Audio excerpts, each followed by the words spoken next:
With the a7 III having caused a storm within the photography community, and the a7 Mark IV rumoured to release soon, here are 5 reasons why you should buy the now 5-year-old a7 II. This camera only shoots 1080p video, so I'll be making this review from a stills perspective. First is no surprise, the image quality. This has a 24 megapixel full frame sensor, and it's crazy good, even by today's standards. 24 megapixels is still way more than enough for my needs.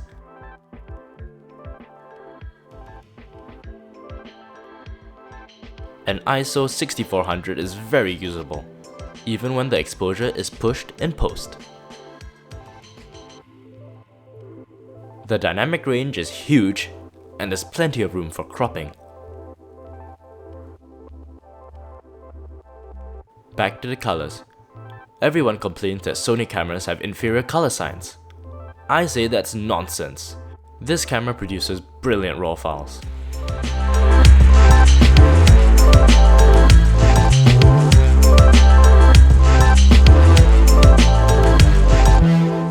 Next is the build quality. It's a solid thing, with a metal build and weather sealing. I've put this thing through a whole lot. It's been dumped in snow, been through torrents of rain, and even dropped. It's tanked everything. To me, being able to shoot in harsh conditions is invaluable in a camera that's for street and travel photography, and that's exactly what I use my a7 II for. Third is its very modern mirrorless camera features. In-body image stabilization isn't something I use to get ridiculously long handheld shutter speeds. I'll always do long exposures on a tripod.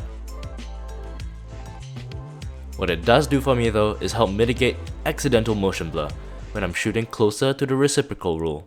It really works a treat when traveling and taking photos at night, having the peace of mind that the photos will be shake-free nearly all of the time. Next is the electronic viewfinder, which is very nice and bright. It's fast, sharp, and has very little lag. It shows a good amount of information depending on how you set it up. You can have it show a histogram, but I instead use zebras to prevent my highlights from clipping. I've also got mine to show a gyroscope, which is perfect for shooting landscapes. The face detection autofocusing points are kinda clumped in the middle of the frame, so you won't get the massive coverage of newer mirrorless cameras, but it's still better than most DSLRs. The autofocus is fast enough for anything besides the most extreme sports or very low light. I went home with some very nice images from a rugby match, even with a third-party lens, my Sigma 85mm f1.4. It also features USB charging, which makes my overall travel setup way smaller. No need for any big clunky chargers. Fourth is the size and weight. With the right lens on, it's downright tiny for a full frame camera, and it's very lightweight. I'll most likely have this set up in my bag if I've got room to spare.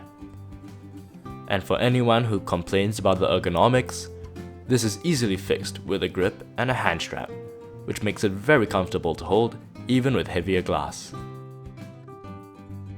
Lastly is the price, $900. That's really cheap for a brand new full frame camera. Sure, you could go even cheaper with a used a7, but I feel that the a7 II irons out the usual first generation product bumps. You could also go for a brand new EOS RP for $100 more, but that isn't weather sealed like this one is. You'll also be missing out on the gorgeous metal build quality and IBIS.